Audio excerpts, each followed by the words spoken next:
I'm Dr. Li-Meng Yan. You can call me Scarlett. I'm from Hong Kong and I work in the University of Hong Kong School of Public Health. My lab is the top lab in the world for coronavirus. The reason I came to US is because I deliver the message of the truth of COVID-19.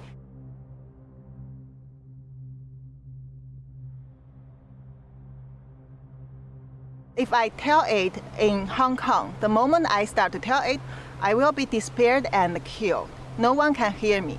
So for this purpose, I like to go to US and tell the truth of the origins of COVID-19 to the world, to let people understand how terrible, how dangerous it is. This is nothing about politics. This is a thing about whether all the human in the world can survive.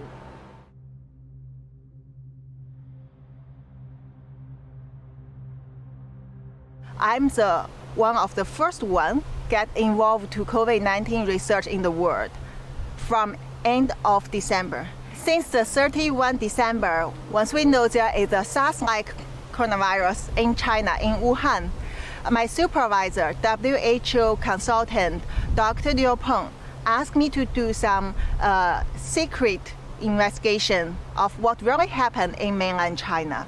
The China government refused to get overseas experts, even include Hong Kong ones, to do research in China.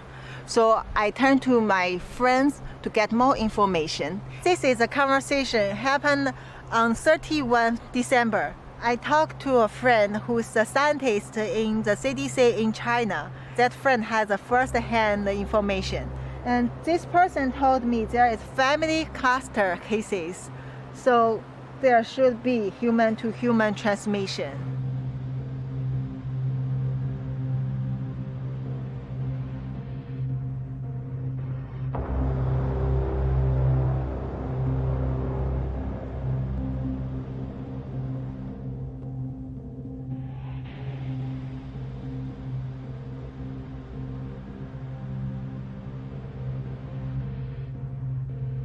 So this is a group full of the clinical doctors in a different hospital all over China. This is from the 31 December in China. And early morning, one of the doctors asked whether there are doctors in Wuhan who can share this information about this SARS-like virus. But there are people immediately warn this doctor that don't ask. And this is too sensitive. We cannot talk about it, but we need to wear masks.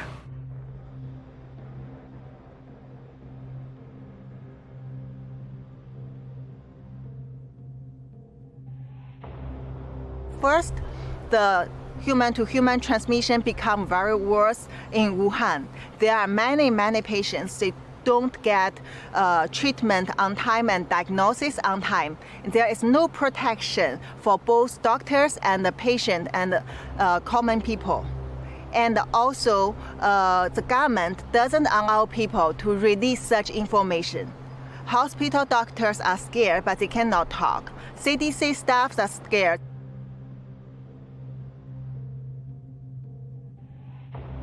So I report these things to Liu Peng once I get the result, but he asked me to keep silent and be careful, as he warned me before, don't touch the red line.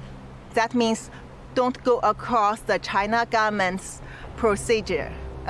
Don't cross the China government principle. If not, we will get in trouble, will be disappeared. I thought this information could be delivered to public. And it is a very urgent information, so it should be responded to the public as soon as possible. But then he didn't do anything because I didn't see any response after many days even. And also our co-director of the WHO lab approved Malik Paris, and they know it, but they didn't do any action. As a virologist, and even some of them are doctors, they should know how terrible this is. This is a public health threat. They should do the quick response to it. They should have done many things. There are so many choices they can do to control this outbreak, not let it spread as a biggest disaster we have seen in the human history.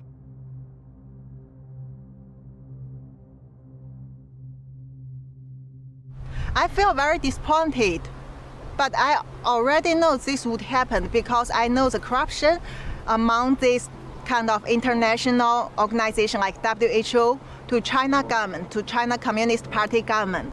So basically I accept it, but I don't want this misleading information to spread to the world. I think it has to be corrected. I know what will happen to me. I know how they treat the whistleblowers. I see how terrible the government suppressed those young, innocent protesters.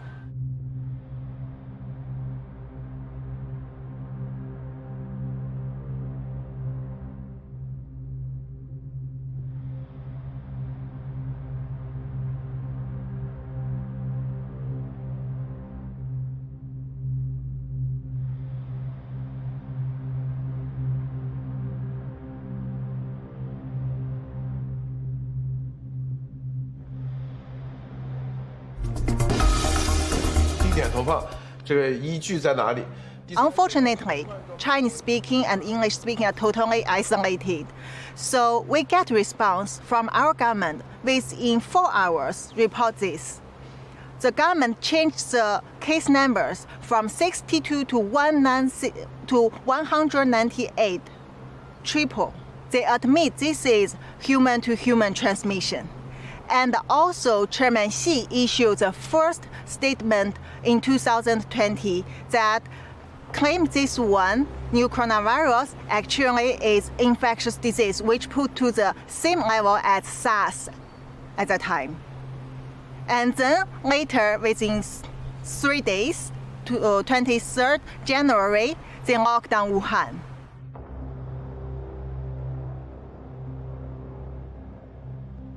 He knows that I'm in danger. I have to leave as soon as possible, and asked me that whether I want to go to US to tell the truth to the world. I said I'm willing to do that, and my husband found that phone call.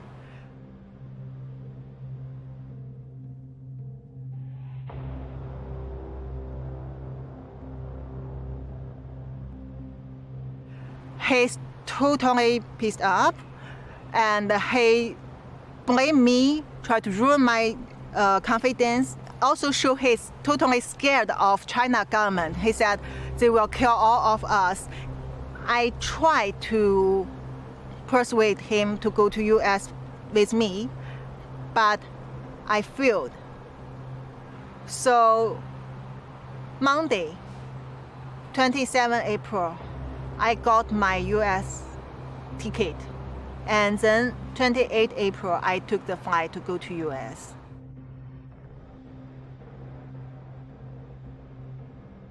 That day I was very nervous. Any step before the flight set off, I know I can be stopped. When I arrive at LAX, initially it goes very well.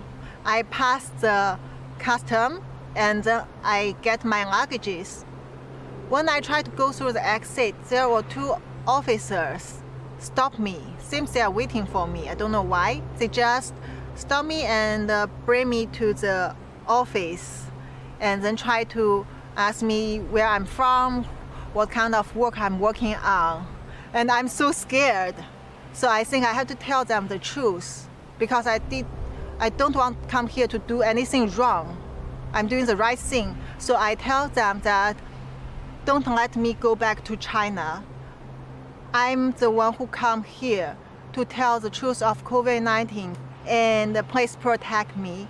If not, the China government will kill me.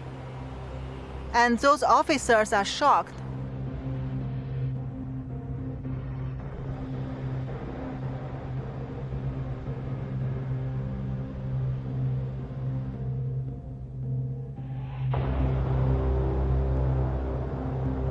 Since I left Hong Kong within just several hours, when I was still on the flight, the whole government recruited and the China Ministry of State Security went to my hometown Qingdao and with policemen to give trouble to my family.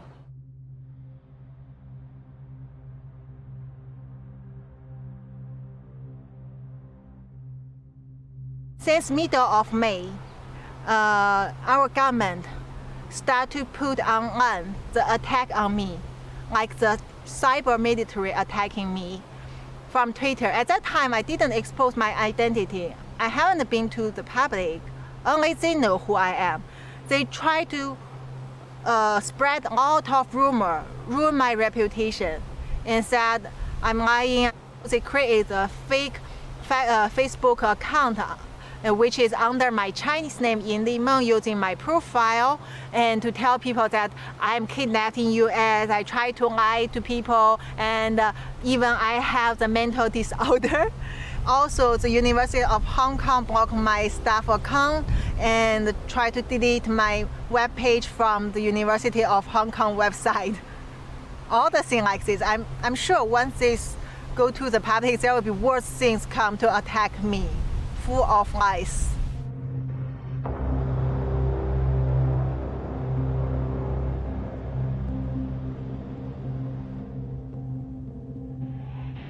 Of course, I'm afraid of the safety. I'm worried about the safety of my family and my friends and all the people who had sent me the information. No matter doctors or officers or lab people, researchers, scientists, they all know it clearly. They trust me. And so that's why I need to protect them.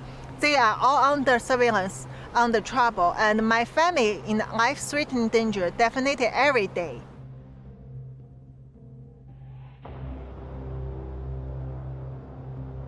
Social distance. 2 meters is better. 70% alcohol is very useful, clean your hand.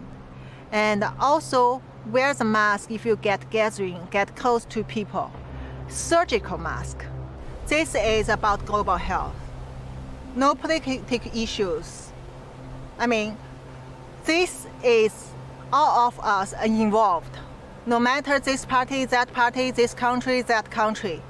The only thing is, when people understand the truth, they know how to protect themselves.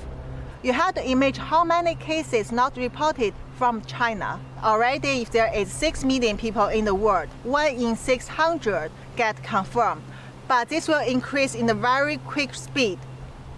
Imagine one day you see 1 in 100 people already get infected in the world, and later 1 in 50, 1 in 10. That means none of us can escape from this. Don't expect the herd immunity, especially at this time, because you don't know this virus. You cannot judge the character of this virus according to our previous experience. And we don't expect the vaccine at this moment or some magic solution at this moment. The only thing we can do is to understand where it comes from, do the right research, and protect us, protect our family, our friend, anyone around us in the right way. That is the only thing we can do now. That is why I need to tell it to the world. I really need people to understand this is very, very critical for every one of us.